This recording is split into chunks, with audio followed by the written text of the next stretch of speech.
Salut tout le monde, on se retrouve pour une vidéo hors série dans laquelle je vais retracer les échecs dans le hardware qui m'ont marqué personnellement. Bien entendu, ça ne sera pas exhaustif, des échecs dans le hardware, il y en a eu plein et si je voulais parler de tout, je ferais des vidéos qui dureraient des heures. A l'origine, c'est une série de vidéos qui me vient de TikTok, donc forcément les vidéos seront à la verticale, j'espère que ça vous dérangera pas trop parce que je sais que c'est pas terrible sur YouTube. Mais avant de commencer, on passe rapidement à la sponsor. Je vous présente le partenaire pour cette vidéo, il s'agit du site VIP Your CDK. Et pour tester le site d'ailleurs, je me suis pris une version OEM de Windows 10 Pro et je sais pas si vous le saviez, avec une licence de Windows 10, vous pouvez très bien passer sur Windows 11 vu que la mise à jour est gratuite. Pour acheter votre clé CD, c'est plutôt simple. Il suffit de se créer un compte sur le site ou encore de se connecter si vous en avez déjà un. Vous choisissez ce que vous voulez, par exemple la clé pour Windows 10 Pro que je suis en train de tester. Et en plus de ça, il vous propose 25% de réduction supplémentaire avec le code HA25. Ça fait plutôt plaisir et ça vous permettra d'avoir la version OEM de Windows 10 Pro pour moins de 15 €. Une fois que vous avez appliqué le code, il vous reste plus qu'à passer au paiement et ensuite vous recevrez la clé sous 2-3 minutes et vous trouverez votre clé CD dans votre profil sur le site. Il faut ensuite télécharger et installer Windows 10, vous trouverez tout ça sur le site officiel de Microsoft, je vous mets le lien en description. Une fois que vous êtes dans votre Windows, si vous voulez l'activer, c'est tout simple, il vous suffit d'aller dans le panneau de configuration. Ensuite, vous cliquez sur l'icône Système et vous aurez cette fenêtre qui s'ouvre. Il ne vous reste plus qu'à cliquer sur la mise à niveau de votre édition de Windows. Ensuite, vous cliquez sur Modifier la clé de produit, vous aurez cette fenêtre qui s'ouvre et il ne vous reste plus qu'à rentrer votre clé CD. Une fois que c'est fait, vous validez et c'est terminé, votre Windows est activé. Voilà pour la sponsor et avant d'attaquer le cœur de la vidéo, je tenais vraiment à vous remercier. La chaîne YouTube Hardware Archive vient de passer les 5000 abonnés et ça vraiment c'est énorme, jamais j'y aurais cru. Et j'insiste, tout ça c'est grâce à vous tous qui me suivez, donc vraiment encore une fois merci. On commence maintenant la vidéo avec ce que je pense être un des plus gros échecs de la part d'AMD.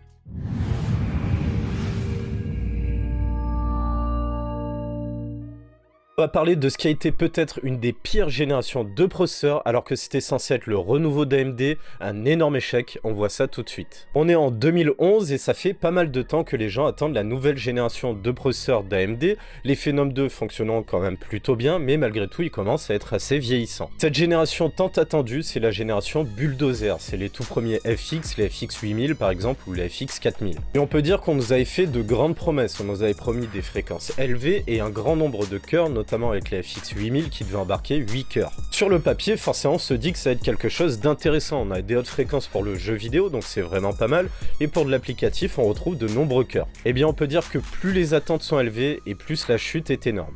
Quand les premiers tests de la presse indépendante tombent, c'est la catastrophe. Les processeurs sont tout juste moyens pour de l'applicatif et en jeu vidéo, ils sont tout simplement très mauvais. Pour ce qui est de l'applicatif, le haut de gamme fait à peu près aussi bien que les i7 2600. En revanche, pour tout ce qui est ludique, les jeux vidéo, c'est la catastrophe. Ils font moins bien que certains corps de quad de dernière génération, ils font aussi moins bien que les Phenom 2 x4 les plus performants, et surtout face au i7 2600K ou encore même le i5 2500, ils sont tout simplement à la ramasse. Et le pire, c'est que ces premiers processeurs FX 8000 ont une consommation qui est juste gargantuesque. Je me souviens que par exemple le FX 8150 pouvait consommer plus de 230 watts, c'est énorme. Si on compare avec le processeur Intel qui consommait le plus à ce moment-là, c'est le 990X, et ben ce FX 8000 consomme plus pour beaucoup moins de performance. Et forcément, avec autant de consommation, on a une chauffe qui est elle aussi très importante.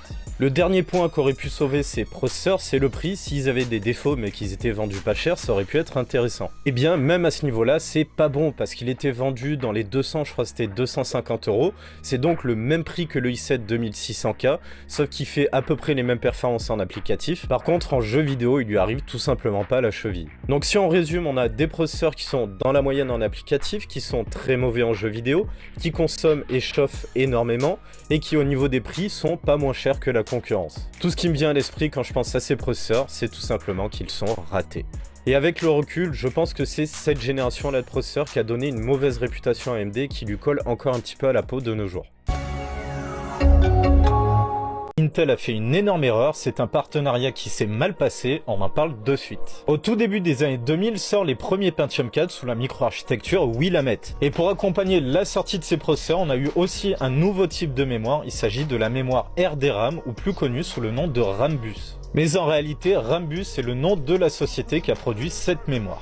L'utilisation de cette mémoire est arrivée grâce à un partenariat qui s'est fait entre Rambus d'un côté et Intel de l'autre. Tout ça, ça a commencé dans les années 90. Et comme je l'ai dit en introduction, ça s'est plutôt mal passé, mais d'abord on va parler un petit peu de ce type de mémoire. C'était une mémoire qui fonctionnait avec les chipsets i850, donc qui était proposée pour les processeurs Intel, et sur le papier, cette mémoire apportait quand même un plus intéressant, une meilleure bande passante et des fréquences qui étaient plutôt intéressantes aussi. Mais cette mémoire avait quand même plusieurs défauts. Déjà, le premier et le plus connu, c'est les latences qui étaient très élevées sur cette mémoire. Et parfois, le gain qui était donné en bande passante avait du mal à compenser ce défaut. Un autre défaut, c'est que cette mémoire avait finalement tendance à beaucoup chauffer. Ce qui fait que dès le début des années 2000, on avait de la mémoire avec des dissipateurs tels que vous le voyez au-dessus, sauf que c'était vraiment pas courant à l'époque. Et peut-être le plus gros des défauts, et ce qui je pense a poussé Intel à mettre fin au partenariat, c'est que cette mémoire coûtait très cher. Elle coûtait très cher à produire et surtout Rambus prenait une bonne marge dessus et ne voulait pas réduire sa marge. Ce qui fait qu'on se retrouve avec de la mémoire qui était très chère et qui a été plutôt boudée par les consommateurs pour se diriger plutôt vers la SDRAM. Et je pense que pour ces raisons-là, finalement, Intel s'est tourné vers la DDR SDRAM et a totalement abandonné la Rambus dès 2001. Alors pourquoi c'était une grosse erreur de la part d'Intel? Principalement, là où l'erreur se trouve, c'est Intel qui l'avait dit eux-mêmes, c'est qu'ils se retrouvaient dépendants d'une autre société pour un élément qui influe énormément sur les performances de leur plateforme. Et ça, Rambus l'avait bien compris et était donc devenu assez gourmand concernant les royalties qui étaient demandées à Intel pour utiliser cette technologie. Et c'est principalement ça qui a poussé Intel à mettre fin à ce partenariat. Mais en plus de ça, Rambus était une société qui n'avait pas une très bonne réputation parce qu'ils avaient tendance à déposer plainte contre énormément de leurs concurrents, soi-disant pour vol de technologie. Ça fait plutôt tâche pour Intel qui venait d'associer le nom de marque Intel à la société Rambus. Et pour ces raisons-là, beaucoup de consommateurs se sont tournés au début des années 2000 du côté de la concurrence, donc AMD avec les très bons Athlon XP ou encore les Athlon 64. Intel est donc sorti de tout ça avec des clients en moins et une réputation qui a été pas mal entachée. Dans la deuxième moitié des années 2000, on avait des PC qui fonctionnaient avec 3 processeurs, un CPU, un GPU et ensuite un PPU. Il s'agit peut-être du plus gros échec dans le monde du hardware, on en parle tout de suite. Je pense que vous connaissez tous les CPU pour les processeurs, ça veut dire Central Processing Unit, ou encore les GPU, les fameuses cartes graphiques, le GPU étant le processeur que l'on a dessus et ça signifie Graphic Processing Unit. Mais dans la deuxième moitié des années 2000, on a eu un processeur en plus qui est apparu, il s'agit du PPU pour Physics Processing Unit. Et de ça j'en ai déjà parlé, que ce soit sur TikTok ou encore sur mon YouTube, mais jamais en abordant l'énorme échec que ça a été.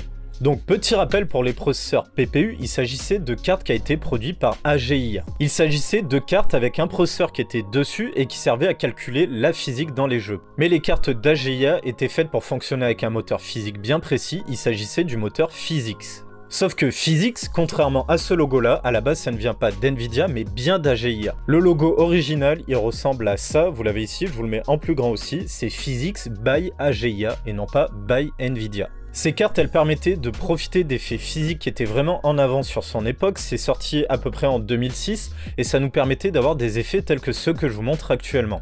Ce qui m'avait vraiment impressionné à l'époque, c'est les effets qu'on pouvait avoir avec les tissus, les effets de déchirement ou tout simplement les mouvements, ou encore les effets de gestion des particules, que ce soit des fumées ou des liquides. Je vous laisse regarder des vidéos de démonstration d'AGIA de l'époque ou tout simplement les démonstrations de Physics de NVIDIA. Au niveau hardware, ça se présente tout simplement comme ça. C'est simplement une carte qui ressemble beaucoup à une carte graphique, sauf qu'elle vient se brancher en PCI tout court avec ce modèle-là, mais il y avait aussi des versions en PCI Express. Alors pourquoi ça n'a pas marché, puisque malgré tout c'était plutôt impressionnant? Le premier problème, je dirais que c'est tout simplement le prix de ces cartes Physics. Elles étaient vendues entre 250 et 300 € si je me rappelle bien, et c'était malgré tout une somme. Il faut se dire qu'à cette période-là, c'était tout simplement le prix d'une carte graphique milieu de gamme qui tournait plutôt bien, telle que cette 7600 GT. On peut donc dire qu'au niveau financier, c'était pas accessible pour tout le monde. En plus du prix, c'est qu'au moment où on utilisait ce genre de carte-là, il y avait très peu de jeux qui étaient compatibles. On pouvait les compter sur une seule main. Et ces deux gros problèmes vont pousser AGIA vers la faillite qui va être achetée par NVIDIA. C'est d'ailleurs pour ça que de nos jours, le moteur PhysX appartient à Nvidia. Et ce qui achève définitivement les PPU, c'est tout simplement l'arrivée de la technologie CUDA avec la 8800 GTX et ses fameux cœurs CUDA. Pourquoi ça les met à mort? Tout simplement, vu que cette technologie appartient maintenant à Nvidia, et les cartes Nvidia avec les cœurs CUDA sont capables de calculer la physique des jeux à l'aide des cœurs CUDA. Ça fait beaucoup de fois que je dis CUDA. Vous l'aurez donc compris, en achetant simplement une carte graphique, on a tous les effets que l'on avait avec PhysX d'AGIA. Sauf qu'on n'a plus besoin d'acheter une carte supplémentaire qui était assez coûteuse. Et une fois que c'était implémenté dans toutes les cartes Nvidia, les producteurs de jeux vidéo ont commencé à s'intéresser à PhysX vu qu'il y avait beaucoup plus d'utilisateurs potentiels. Et c'est là que finalement PhysX est vraiment devenu intéressant. Et je trouve quand même malheureux parce que les effets physiques seront beaucoup moins poussés qu'avec les cartes d'AGIA. C'est peut-être un des plus gros échecs dans le hardware et je voulais partager ça avec vous, surtout que tout le monde ne se rappelle pas de ces cartes PhysX.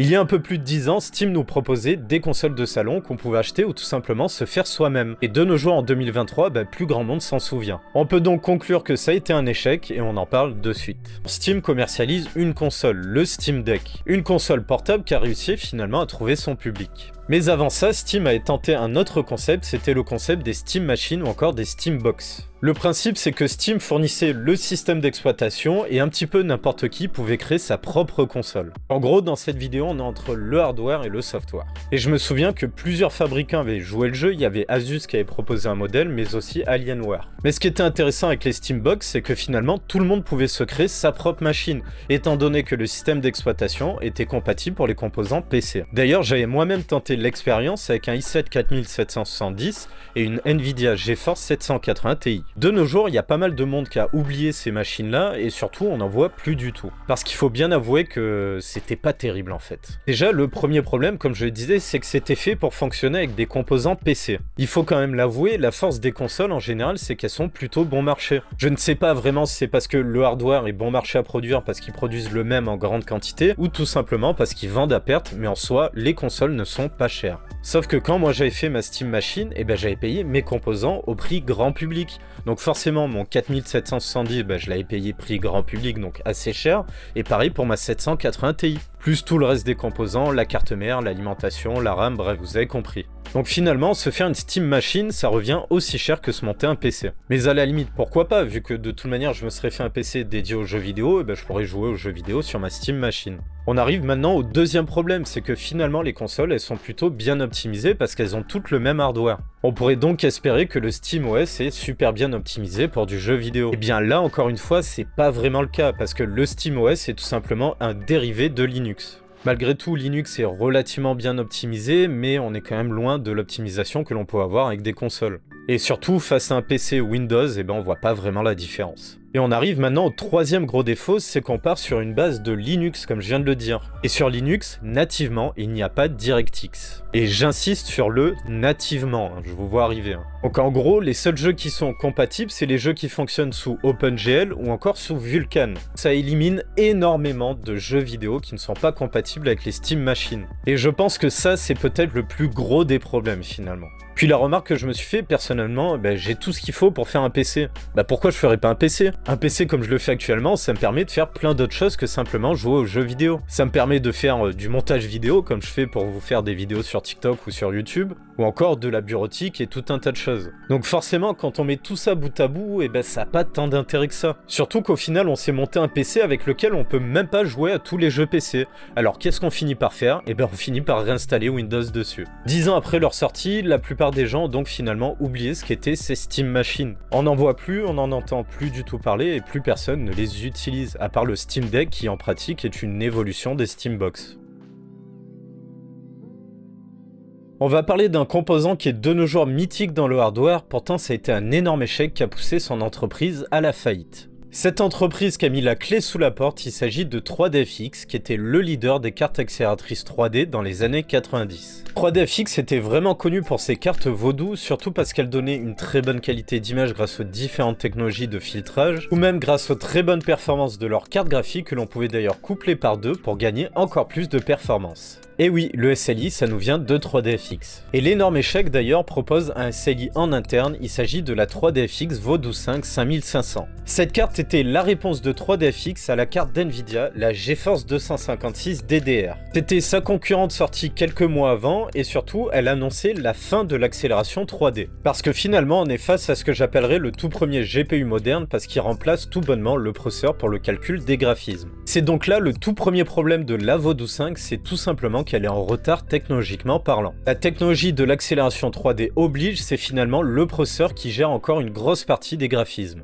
Ce qui fait que pour profiter pleinement des performances de la Vodou 5, il fallait avoir un très bon processeur en ce début d'année 2000. Mais même si on est sur une vieille technologie, tant que ça permet de faire plus de performance que cette carte graphique là, et ben finalement ça devrait être pas mal. Et bien là encore, ça pêche un petit peu.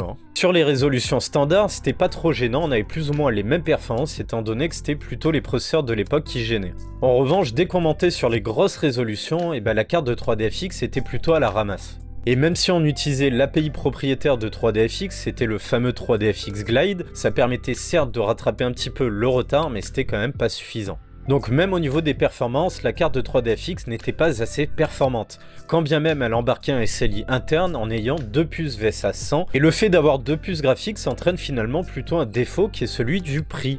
Et oui, c'est finalement plus simple de produire une seule puce graphique pour la mettre sur une carte plutôt que de devoir en mettre 2 en SLI, ça revient plus cher. La Vodou 5 se vendait plus de 2350 francs, là où la GeForce 256 DDR, elle, se vendait seulement à 1700 francs. Alors forcément, si on résume, c'est vraiment pas terrible pour 3DFX. La Vodou 5 est en retard technologiquement parlant, elle est un petit peu en retrait au niveau des performances, surtout avec les grosses résolutions, et en plus de ça, elle est quand même vendue 600 francs plus cher. Donc forcément, ça a été compliqué pour écouler ces Vodou 5. Des cartes qui ne se vendent pas, une entreprise qui était déjà en difficulté financièrement, ce qui devait arriver, arriva, 3DFX doit mettre la clé sous la porte. Et devinez qui se pointe là pour racheter tout ça?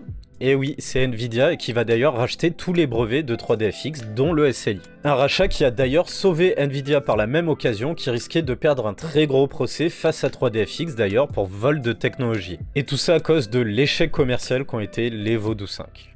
Je rebondis sur le dernier échec pour vous parler de la Vodou 5 6000. Alors je sais pas si vous avez suivi, mais j'avais fait un petit short rapide pour vous dire qu'il y avait un prototype de cette Vodou 5 qui était actuellement en vente sur eBay. Au moment où je tourne ces images, il reste une journée au niveau des enchères et on peut dire que le prix a énormément grimpé. Cette Vodou 5 6000 atteint quasiment les 15 000 $ d'enchères. Et c'est vraiment incroyable. Et dire que ce modèle de Vodou 5 n'a pas été commercialisé tout simplement parce que 3DFX a fait faillite avant. Mais de toute manière, je pense qu'il faut être honnête, 4 puces VS 100, c'est quelque chose qui aurait été vendu à un prix astronomique. Il n'empêche que ça aurait été plutôt cool de voir ça.